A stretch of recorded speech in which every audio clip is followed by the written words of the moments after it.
Para nabi dan rasul adalah tauladan dan contoh terbaik dalam menapaki jalan yang lurus, di mana mereka memperingatkan umatnya yang terlalaikan oleh kehidupan dunia dan melupakan tujuan hidup yang sesungguhnya itu akhirat. Maka lihat hari ini, peradaban-peradaban yang megah, peradaban-peradaban yang maju, peradaban-peradaban yang bagus, itu kebanyakan dimiliki oleh peradaban orang-orang yang menentang Allah dan Rasul-Nya. Saudara, kalau mencontoh peradaban Islam, jangan setelah wafatnya Rasulullah. Jangan setelah Khulafaur Rasyidin ini wafat. Mencontoh itu ya dua ini nih. Generasi pertama, ya, Khulafaur dan Nabi.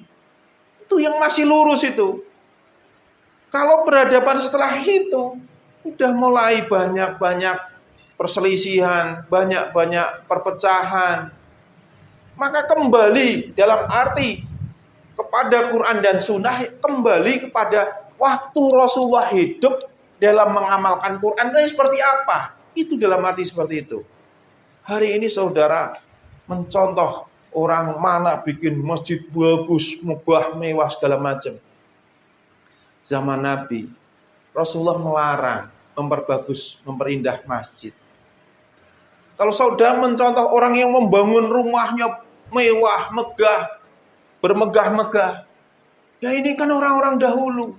Kalau saudara kembali pada zaman Rasulullah, yang dicontoh pada zaman Rasulullah, saudara tidak akan mendapati orang-orang yang berlebih-lebihan seperti itu. Maka kita belajar pada kisah para nabi. Bismillahirrahmanirrahim. Quran surat Yusuf ayat 111. Sungguh pada kisah-kisah mereka itu terdapat pengajaran bagi orang-orang yang mempunyai akal. Al-Quran itu bukanlah cerita yang dibuat-buat, tetapi membenarkan kitab-kitab yang sebelumnya, menjelaskan segala sesuatu dan sebagai petunjuk dan rahmat bagi orang-orang yang beriman. Terus di ayat yang lain, Quran surat Al-Kahfi ayat 56. Bismillahirrahmanirrahim. Dan kami tidak mengutus rasul-rasul melainkan sebagai pembawa kabar gembira dan pemberi peringatan.